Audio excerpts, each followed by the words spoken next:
The breach. The colony ship Endurance hung in orbit above Kepler 442b like a wounded bird, its port side torn open by 3 precision plasma strikes.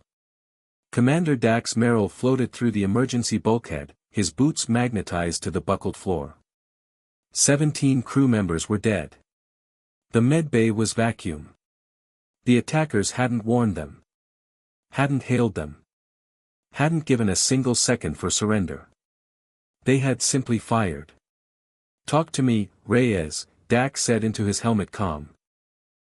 Lieutenant Elena Reyes pulled herself along a handhold, her face pale behind her visor. Automated defense platform. Designation unknown. It's sitting at 60,000 kilometers, just, watching us now. Watching. Like it's deciding whether to finish the job.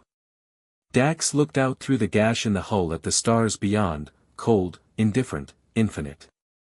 Somewhere out there, a machine had calculated that 17 human lives were an acceptable variable. Had processed the data. Had fired.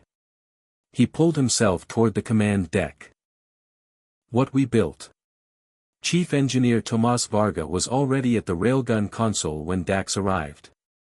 The weapon, humanity's last trump card on deep space vessels, was a sleek, brutal thing.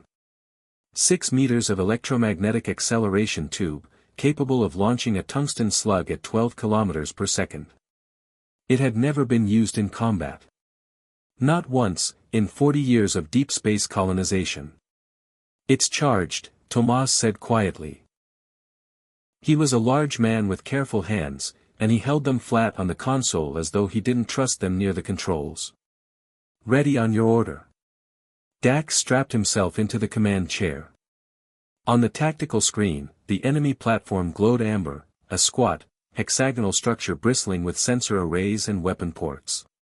No markings. No registration signal. No flag. Any response to our hails? "Nothing," said Reyes. It transmitted one burst after the strike, a compressed data packet. "We're still decoding it. Best guess on origin?" Tomas exhaled slowly. "The construction signature matches early United Earth defense frameworks. Circa 2180s.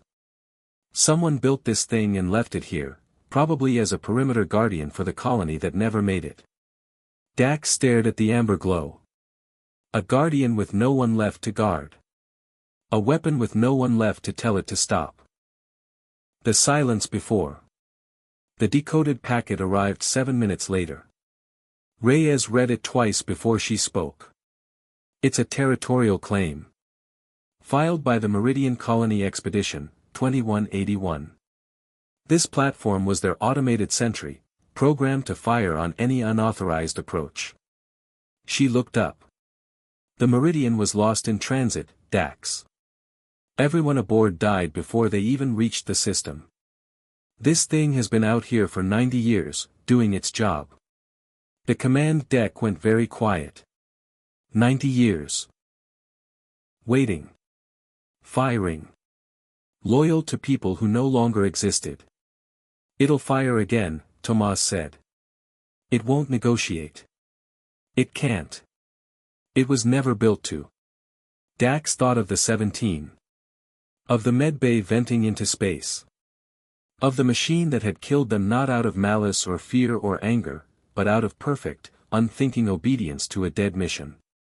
"Then we have no choice," he said. But he waited. 1 more minute. Sitting in the silence, giving the platform every last chance to be something other than what it was. It wasn't. The railgun fired. "Fire," Dax said. Tomas pressed the control.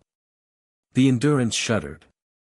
A sound like a thunderclap rolled through the hull, not an explosion, but a release, a single held breath finally let go. The tungsten slug crossed 60,000 kilometers in less than 90 seconds. On the tactical screen, the amber shape bloomed white. Then it was gone. No debris field. No secondary explosion. Just the absence of a thing that had been there for 9 decades. Reyes lowered her head. Tomas stared at the dark console. Dax didn't feel like a soldier. He didn't feel like a victor. He felt like a man who had just buried something that had never understood it was already a ghost, a sentinel still standing watch at a grave, century after century, in the patient dark between the stars. Log it, he said finally. All of it.